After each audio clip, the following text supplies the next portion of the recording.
Hey guys, Pixel here, back with some more Pokemon Planet. So, after the somewhat relative easiness of the Giovanni fight from last episode, it's time for something that is painfully challenging. Hence this episode. So, after going back to the Pokemon Center to heal up, I decided to head into, Saffron City to do some exploring. And Silphco was blocked off by Rocket Grunts, which isn't too much of a surprise, but the Saffron City gym is open and unguarded. But I am way too underleveled for that fight. But at least now I have somewhat of a goal now. Time to grind.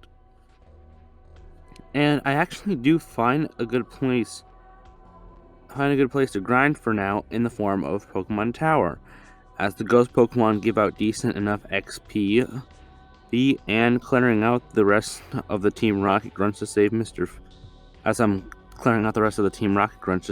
Fuji, which ends up clearing out a Snorlax south of Lavender Town, and because I want to get to Fuchsia City a bit quicker than just taking that route, I decided to use Fly. But turns out Fly can't be used in this game. The fastest way of transportation right now is just the bike. And on the plus side, I am able to level up Weepinbell on some of the fishermen on the surrounded route. And because it turns out that it's nearly impossible to get a Moonstone in the game, the Nidorino is pretty much almost useless to me at this point. So I go to this little patch of grass here and try and find a Snorlax, which I know is here, but it's so extremely rare, and it can learn both Surf and Strength. And after way too long, I decide just to give up and continue towards Fuchsia. And as I do, I clear out some of the trainers, but do my best to avoid them, just for now. And after quickly stopping at the Pokemon Center, I decide to go to Cycling Path to take my way back to Route 16, which is another place where Snorlax can spawn.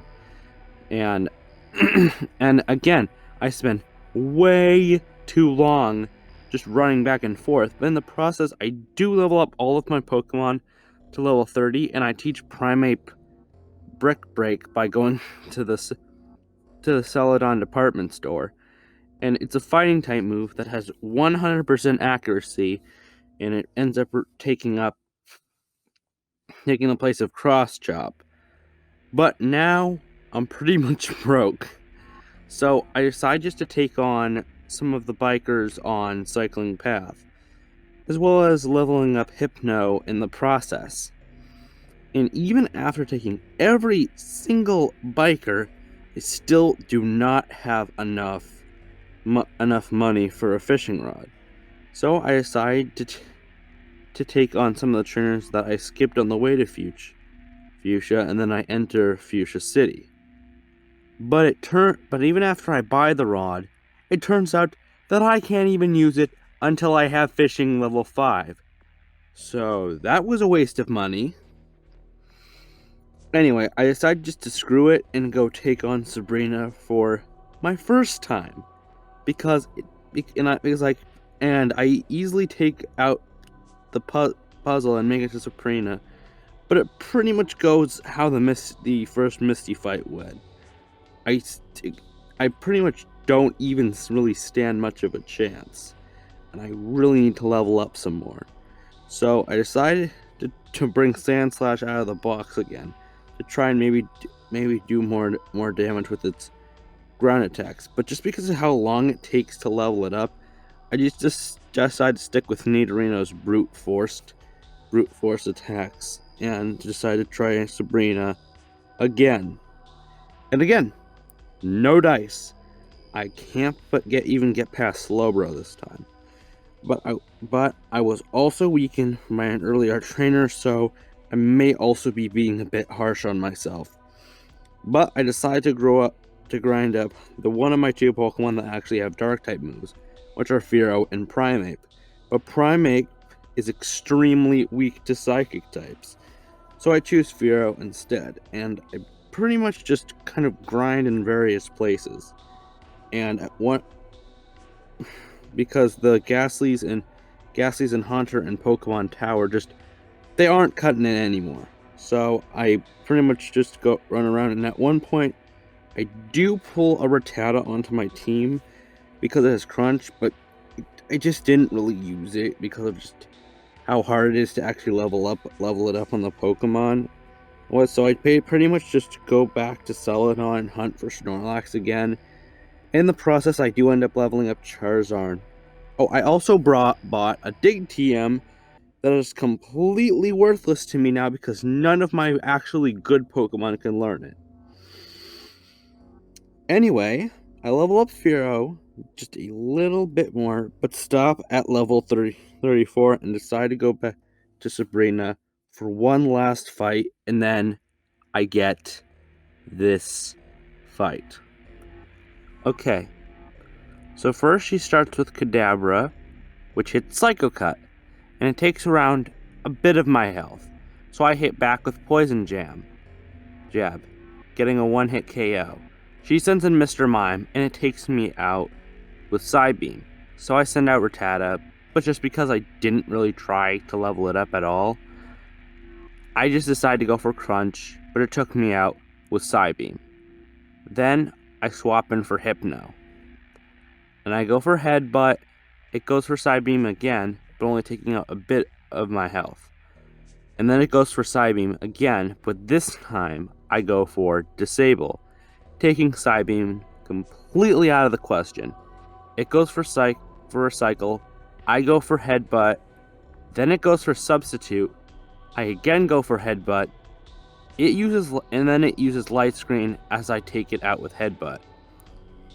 Then comes out Venomoth, and I predict it's going to use Signal Beam, so I use Disable as it takes out a good chunk of my HP with Signal Beam, and then I nail it with a Psybeam as it uses Undefined?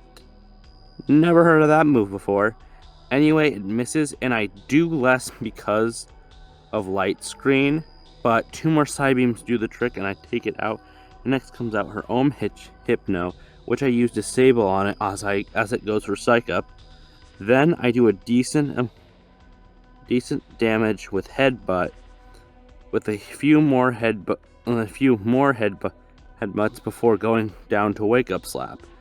Next, I send out Fearow, and this is actually where the move Fly comes in handy. So I use it to take out Hypno, and then I did actually take off a good chunk of health off of Slowbro, getting it down to 2 of them, but getting 2 flies off before going down from Water Pulse. Finally, I send out Next, I send out Weepinbell to try and finish it off, and I bring it to only a small chunk of left with Knockoff, but end up getting taken out by Zen Headbutt. This leaves it up to Charizard. It gets off 2 Fire Fangs, but takes a dangerous amount of damage from Water Pulse before taking down Slowbro. Now time to deal with the biggest threat, Alakazam. But just because of its terrible defense, and the fact I have a pretty strong physical fire attack, I hit it with Fire Fang, taking it only down to a small chunk left. It hit Psycho Cut, leaving me with only a sliver, and I hit one last Fire Fang, winning the fight, and taking out the hardest gym leader so far, ending today's episode. So, I hope you like it. It took me so long to get through, and I honestly thought it was just going to be too long. That I legit was not going to be able to get it done on time, and I hope you guys liked it. It should be relatively smooth sailing for here, and a bit of a shorter episode if I do release this next week. So stay tuned, and peace.